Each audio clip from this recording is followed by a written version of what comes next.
अब की बार भारत और ठीक से ठोकेगा, वरना पाकिस्तान का अवाम खासकर युवा वर्ग आगे आकर आतंक के मसले पर अपनी सरकार और सेना को समझाए, वरना भारत का गोली खाने के लिए तैयार रहे। पाकिस्तान के घुटने टेकने और भारत के सीज फायर के बाद भी युद्ध की संभावना पर विराम नहीं लगा है। पाक ने अपने रक्षा बजट में इजाफा करते हुए चीन और तुर्की से बड़ी संख्या में ड्रोन, गोला बारूद और अन्य हथियार खरीद रहा है। इधर भारत ने आतंकवाद पर तेजी से अपना रुख बदला है। ऑपरेशन सिंदूर को भी भारत ने रोक रखा है, पूरी तरह बंद नहीं किया है। अगले किसी भी आतंकी हमले को भारत अपने खिलाफ युद्ध मानेगा और भारतीय सेना उसका मुंह तोड़ जवाब देने के लिए तैयार है। गुजरात के कच्छ में मोदी जी ने जो कहा वो सुनना जरूरी है। नमस्कार, मैं हूं मलय, सत्य संघर्ष के साथ। भारत ने विश्व बिरादरी को अपना रुख साफ कर दिया है। अब वो भारत नहीं, बदला हुआ भारत है जो आतंकवाद को दुनिया के लिए संकट मानता है। भारत आतंकवाद पर जीरो टॉलरेंस रख रहा है।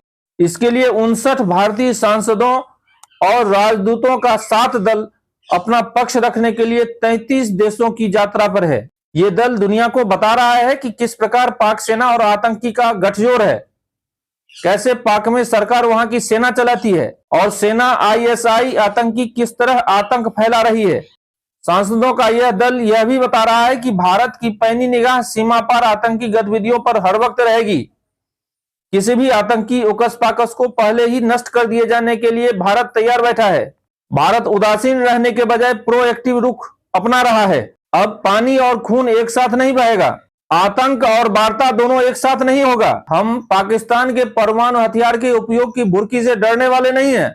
हम रुकेंगे नहीं। पहलगांव आतंकी हमले के बाद भारतीय सैन्य कार्रवाई से बदहाल पाकिस्तान अपनी चाल में सुधार नहीं ला रहा है। सूत्रों की माने तो पाकिस्तान बड़ी संख्या में हथियार की खरीद चीन और तुर्की से कर रहा है। इसके लिए रक्षा बजट में भारी इजाफा किया है। तुर्की के प्रधानमंत्री एर्दोगन से शहबाज शरीफ की मुलाकात हथियार सौदा के सिलसिले में हुआ माना जाता है। अमेरिकी रक्षा खुफिया एजेंसी के रिपोर्ट के मुताबिक WMD, जिसे सामूहिक विनाश हथियार कहा जाता है, उसे बनाने में चीन मदद कर रहा है। चीन से बड़ी संख्या में सर्विलांस सिस्टम खरीद रहा है, जिससे पाकिस्तान रॉकेट, ग्रेनेड और बड़े गोले फेंक सकता है। तुर्की से बड़ी संख्या में ड्रोन खरीद रहा है, जिसे पीओके में तैनात करने की योजना है।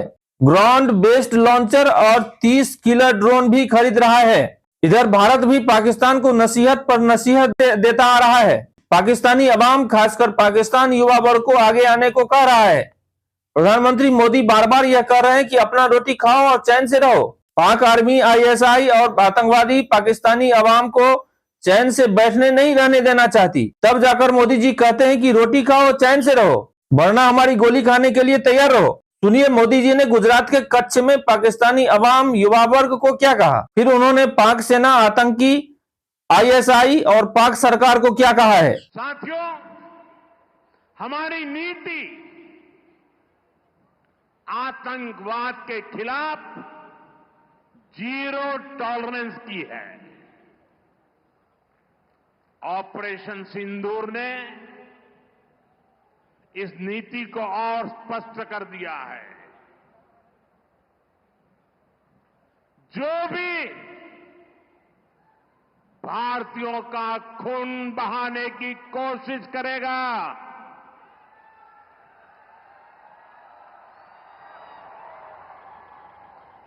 उसको उसकी भाषा में ही जवाब दिया जाएगा।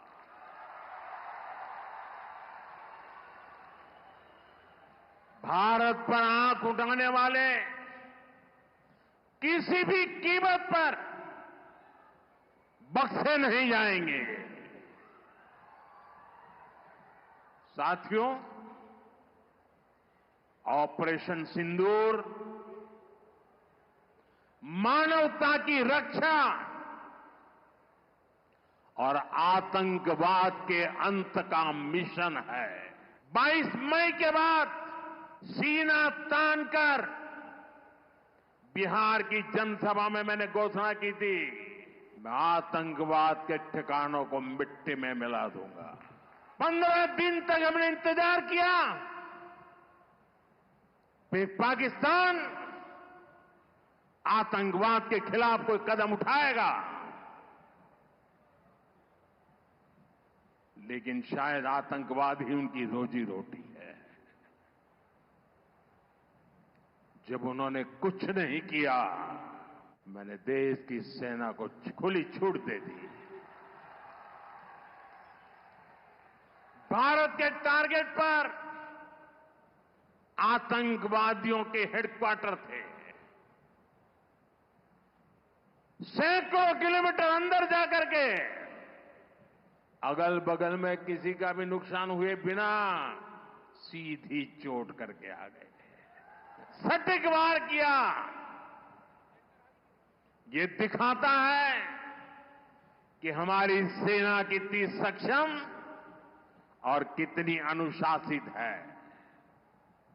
हमने दुनिया को दिखाया कि हम आतंकवाद के अड्डों को यहां बैठे बैठे मिट्टी में मिला सकते हैं।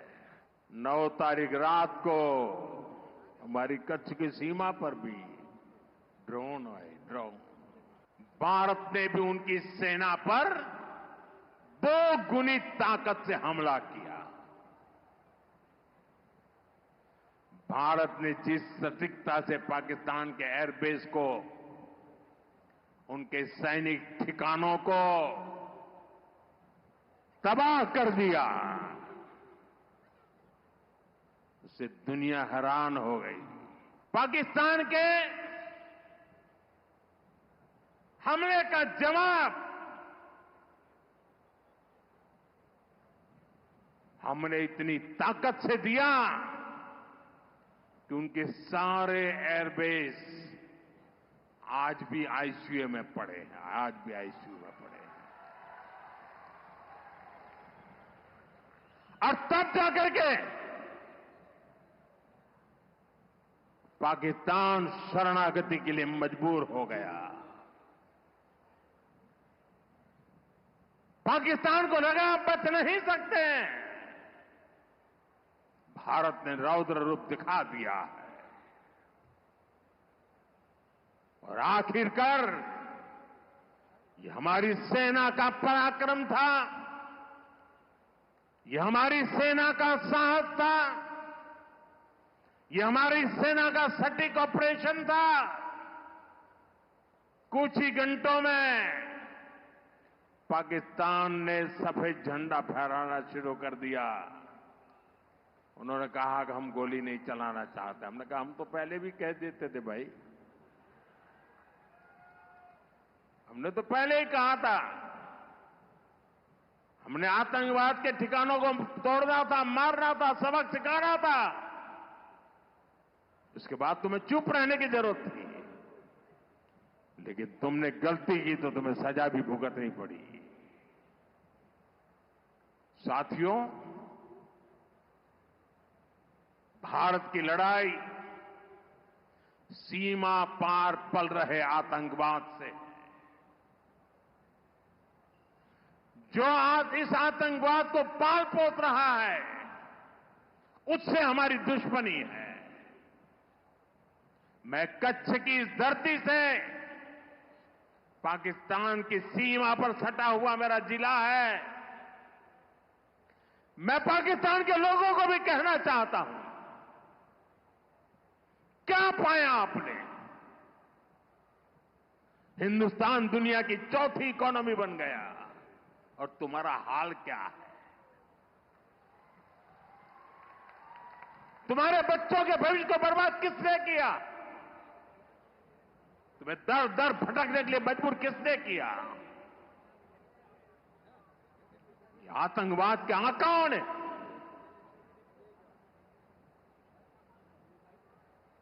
वहां की सेना का अपना एजेंडा।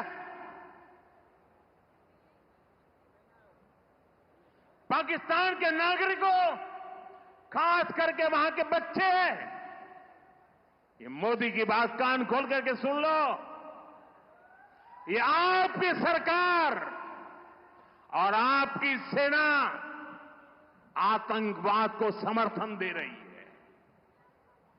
आतंकवाद पाकिस्तान की सेना और सरकार के लिए पैसा कमाने का जरिया बन गया है।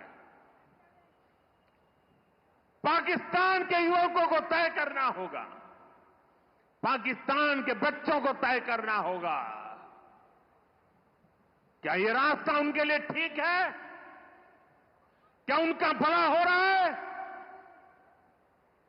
सत्ता के लिए जो एक खेल खेले जा रहे हैं, क्या उससे पाकिस्तान के बच्चों की जिंदगी बनेगी? मैं पाकिस्तान के बच्चों को कहना चाहता हूं, ये आपके हुक्मनारा, ये आपकी सेना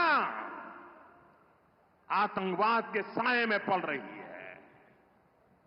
वो आपके जीवन में खतरे पैदा कर रही है, आपके भविष्य को नष्ट कर रही है, आपको अंधेरे में धकेल रही है।